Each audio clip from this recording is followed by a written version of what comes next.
It's late. This is what I call a good audience. I'm not going to regale you with what happened since 8 o'clock this morning, my time, which is because I want to forget it myself. And I also, I'm not sure how to do this exactly. I think it seems to me that in view of the, lateness of the hour, it would make sense if you're willing to do what I often do in places that I go to a lot, and where they're used to it, and that is just dispense with the talk and start in with the discussion, which is always a lot more interesting and is more keyed to your interests. I mean, I could start talking about any number of things, but since it's late and, we want to get right to the heart of things, why don't you suggest what we ought to talk about? Let's talk about whether we're going to have another Cuba invasion. Another Cuba invasion? I don't think so, for a number of reasons.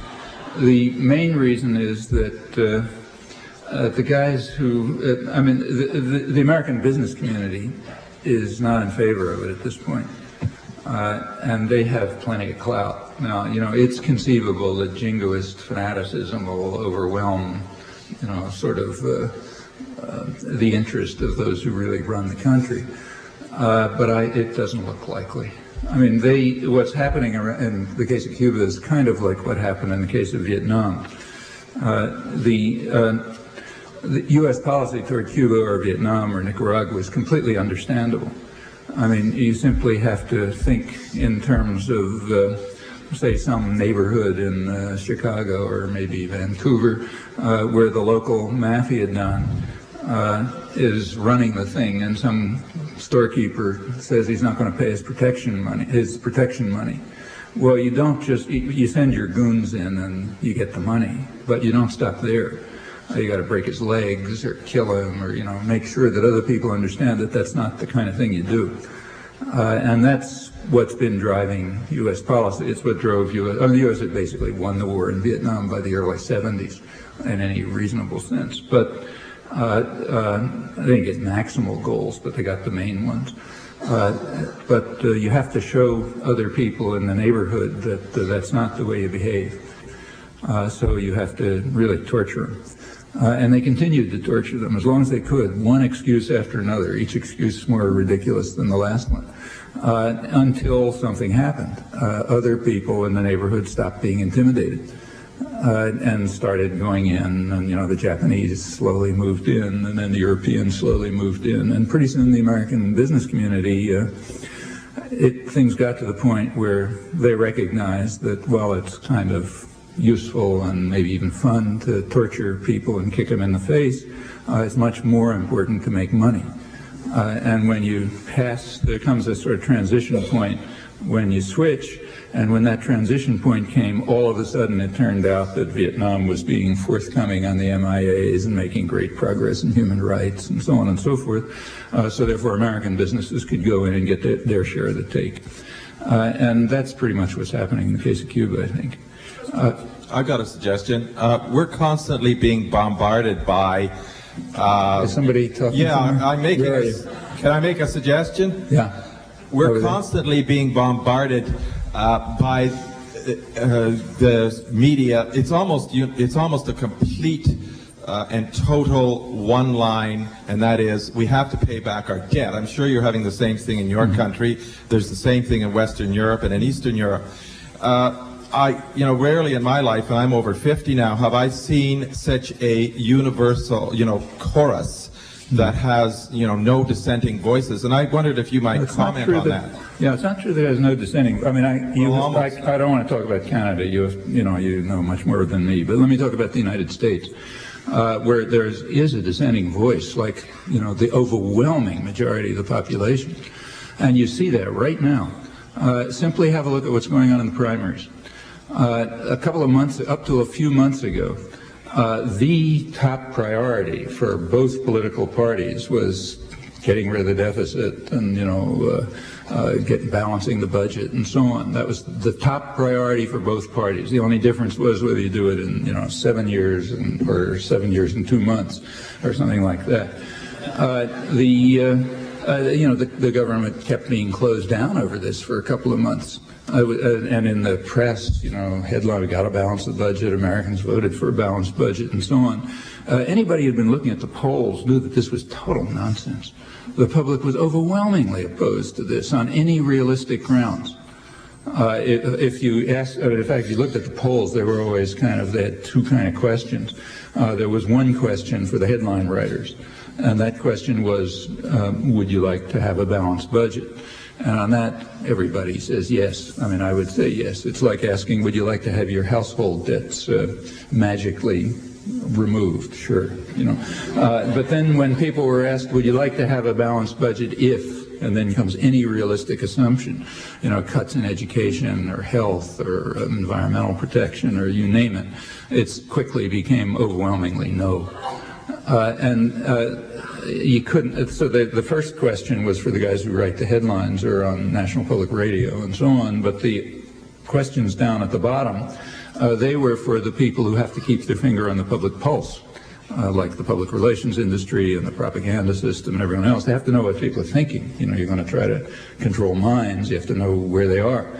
So if you look at polls carefully, they give you a pretty realistic picture, as much as can be done, of because the business community needs to know that. And it was very clear what the attitudes were. So contrary to what you're saying, outside of elite circles, the articulate intellectuals, the political class, and so on, most people were opposed to it. And on very solid, and you can see that right now as soon as the primary started. The minute the primary started and people had to face the voters, the budget disappeared. Nobody's talking about it. Take a look at any of the campaigns. It is never mentioned. And the reason that it's never mentioned is, well, these guys have to face angry voters, so they better talk about something else, not what they're doing. In fact, nothing that they're doing ever reaches the voters. If you compare the campaign that's going on now with the congressional, the Gingrich Army proposals, they don't even overlap. There's no contact between them. And the budget is one dramatic example of this. It takes a lot of discipline for journalists and others not to notice this and to see what it means. But there's been like a sea change. As soon as the primary season started, the budget dropped off the screen. You might ask a different question. Who's right? There's a question of fact. Like, is it important to balance the budget? So who's right, the instincts of the general population or the business community, which does want to do it? But of course they want to do it for very simple reasons. Balancing the budget is a weapon against social spending. So that's kind of irrelevant. But if you ask about it's not even hidden. They're not, for example, all the talk about the budget balancing, some parts of the budget are going up. In fact, two parts are going up pretty fast, in fact. One is the Pentagon. Pentagon budget is at basically Cold War levels. Actually, it's higher than it was under Nixon, and there's no Russians around. So that tells you how seriously they took the Russian threat. But it's going up, and it's going up under pressure from the far right. The Heritage Foundation, Gingrich Republicans, and so on. They want it to go up. The public has an attitude on that too. The public is opposed to that by about 6-1. But the difference between public attitudes and public policy, which is always significant, has just become like a chasm. So that's one thing that's going up. The other thing that's going up is the other aspect. Incidentally, that's going up because it's the main function of the Pentagon, its main domestic function, has always been to transfer public funds to high-tech industry. Like, that's how my salary gets paid, to be honest. MIT is part of that funnel where I work. It's part of the funnel by which the public unwittingly pays the costs of high-tech industry.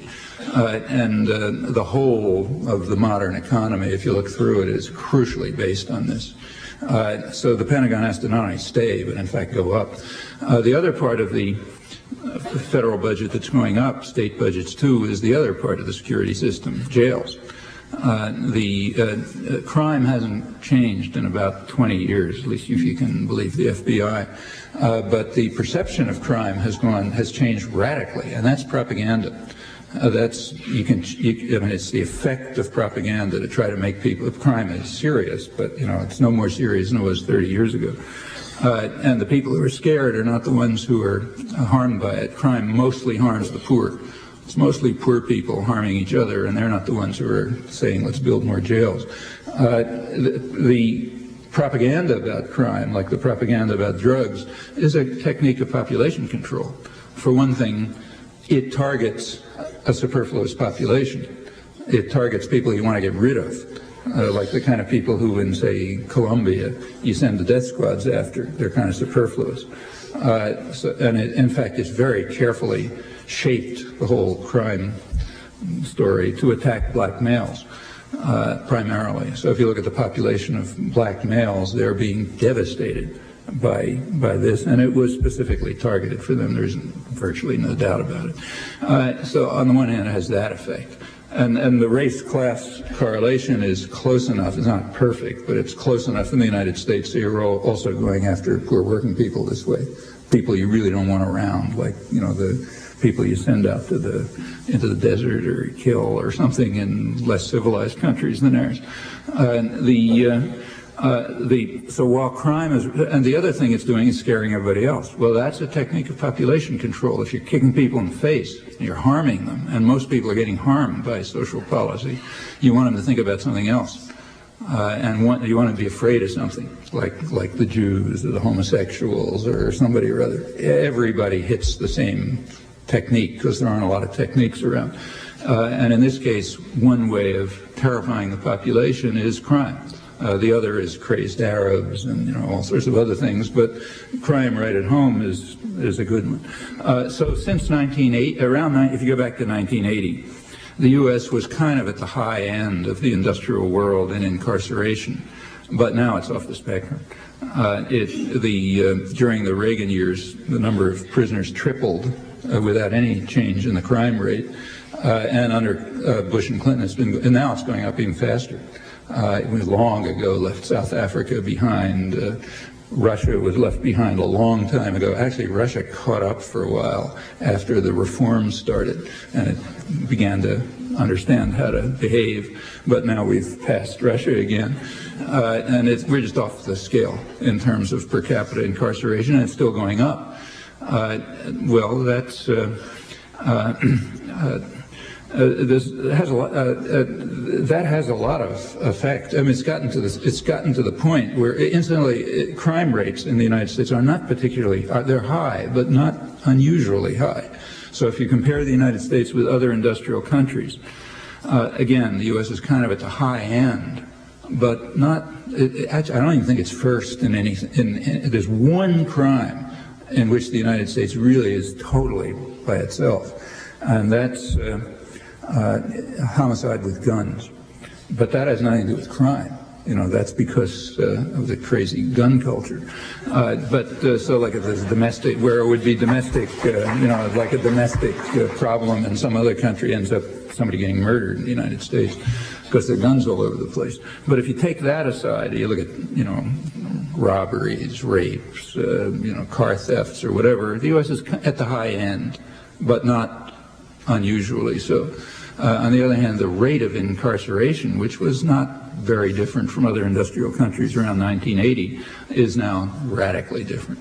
And that's that's really a reflection of social policy. It's kind of comparable to the fact that, say, inequality in the U.S., which was at the high end of the industrial world, but in the spectrum around 1980, is now off the scale. All these things are aspects of the same kinds of social policy. Now, the security system is going up very fast. You hear a lot of talk about, I'm a little off your topic, but I'll get back to it. You hear a lot of talk about how if you project health expenses, it'll bankrupt the country. Well, that's mostly nonsense. But the fact is, if you want to play that game, if you project prison building, that'll bankrupt the country even faster. In fact, the Rand Corporation did a study a year or two ago in which they pointed out that at the rate at which California was imprisoning people by some, year 2000 or something like that, they would have nothing left in the state budget for education. Everything would have to be going to prisons. And that's the kind of projection you get. Well, let's come back. Why is this going on? Well, it's kind of like the Pentagon. For one thing, it has a function. It does have the function of use of force. I mean, in the case of the Pentagon, keeps the world under control. In the case of the security system, it's kind of like social cleansing in Colombia, as well as controlling the rest of the population by frightening them. But like the Pentagon, it has another function. It is by now rather significant Keynesian stimulus for the economy. I mean, it's gotten to the point where rural counties, which is where most of the prisons goes, are competing for prisons because money for the construction industry, and the security guard maybe still is the fastest growing white collar profession in the United States. Plus, there's big money involved. They're getting privatized, and running a federal prison it can be very lucrative. I mean, some of these companies are now, quite wealthy. In fact, it's gotten to the point where even high-tech industry is noticing.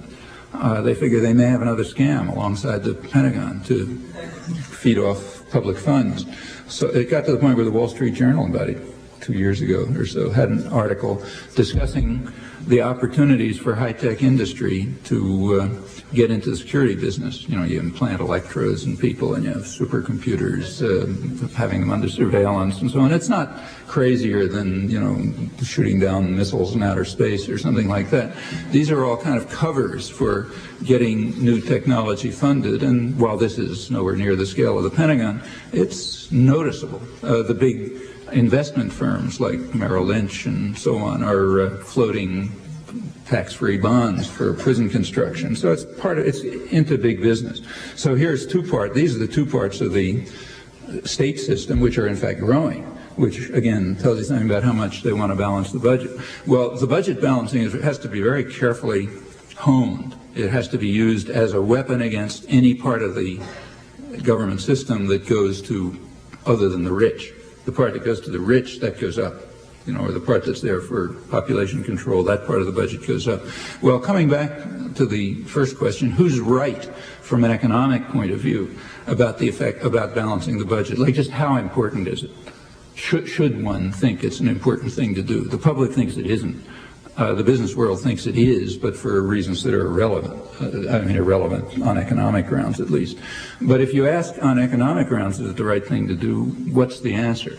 Well, first of all, a qualification has to be made right off. On any such question, almost nobody knows anything. So almost everything that's said is guesswork. Any honest economist will tell you that if you tell him the answer you want, he'll construct a model to give you that answer, within a pretty big range. And in fact, most of these things are sort of large. There is some knowledge, but a large part of it is historical evidence and sort of judgment questions and so on. So whose judgment is right? Well, there's some. First of all, take say the United States, is the debt high? Well, not by historical standards. In fact, it's about what it was in the late 50s, and considerably relative to GDP, national economy, which is the only relevant measure.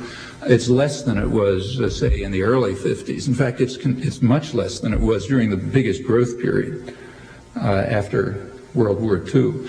And historically, that's about what it's been. The U.S. has always run a big debt.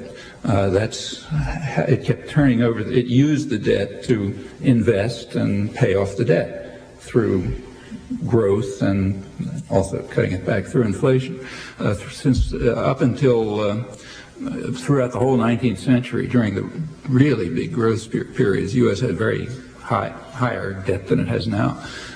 So you can't argue that somehow the debt is out of sight.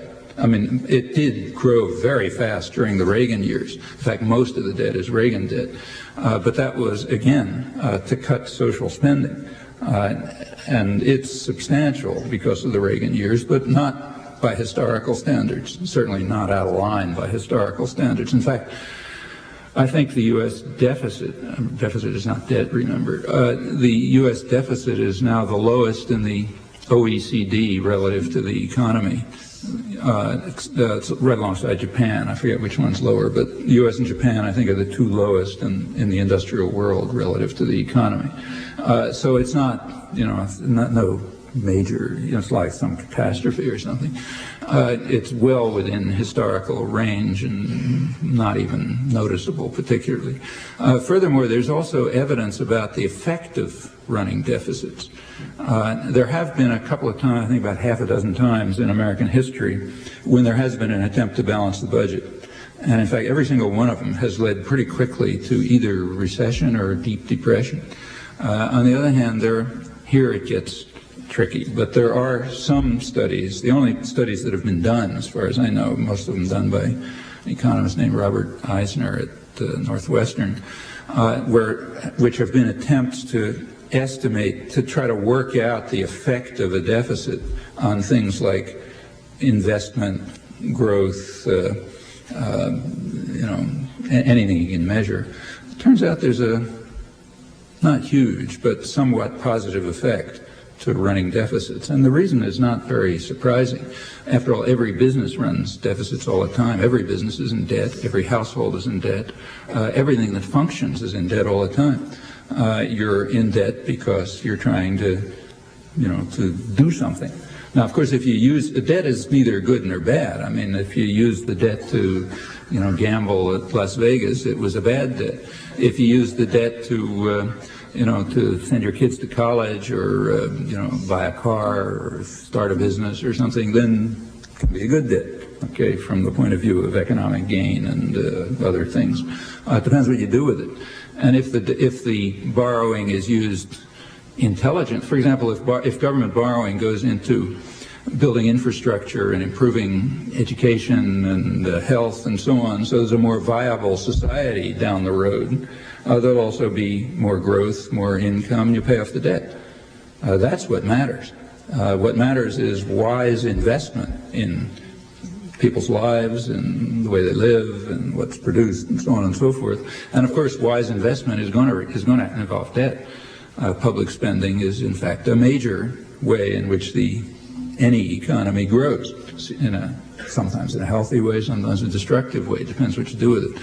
So as far as we know, at least, there's no big imperative about cutting the debt. I mean, obviously, it depends, despite the Reagan years, which did, they did turn the United States very quickly from the world's biggest creditor into the world's biggest debtor very fast. But that was because of a combination of massive spending, massive state spending, and tremendous borrow. There was kind of like a borrow and spend abandon in the Reagan years. And mainly, as David Stockman said right at the beginning, there's no secret, the head of the budget, because they figured if they get deep enough into debt, there'll be a straitjacket and they'll be able to kill social spending. Well, okay, if that's your goal, then that's a good thing. And if you can use cutting the debt to achieve that goal, then that's fine. But for the general population, that doesn't make any sense at all. And even on narrow economic grounds, it's very dubious that it makes any sense, probably harmful on the narrowest economic grounds. Now, in Canada, the answer to that may be different. Remember, take the talk about how the debt is a burden on future generations. Well, in the United States, that's simply not true. The debt is mostly owned by Americans, which means that the payments on the debt stay right in the country. Now, it may have a redistributive effect, like it's probably the case, although even this is pretty hard to show because of pension funds and everything else.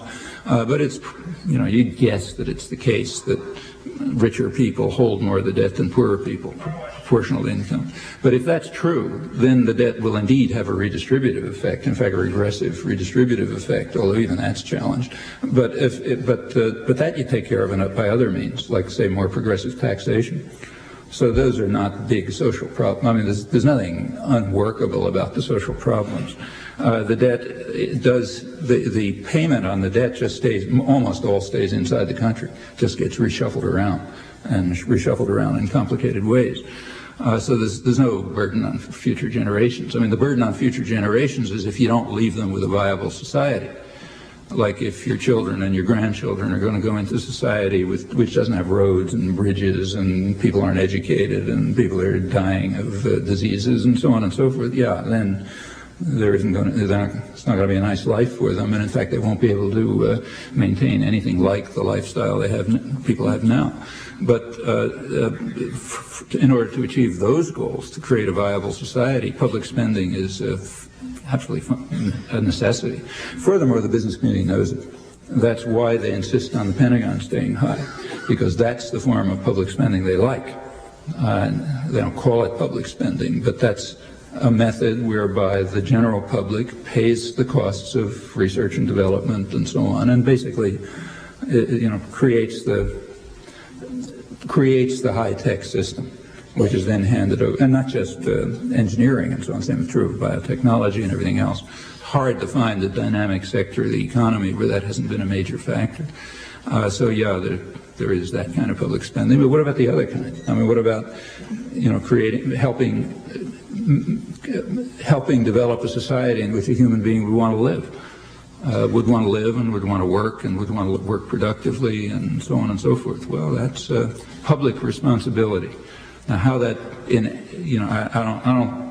I think it's not a great idea to have that public responsibility fulfilled through a powerful central government. In fact, I think it's a rotten idea. But under current circumstances, it happens to be the only alternative to having private tyrannies run everything, which is far worse. So given the options, that's the best one, I think. But that means, and I think most people kind of sense this, and that's, or at least at some level sense it, which is why you don't have support for balancing the budget. And to get back to your original question, it's why as soon as candidates have to face the public, they drop it like a hot potato. So it's only the business world and its various flacks who say that we have to balance the budget. Not many other people do.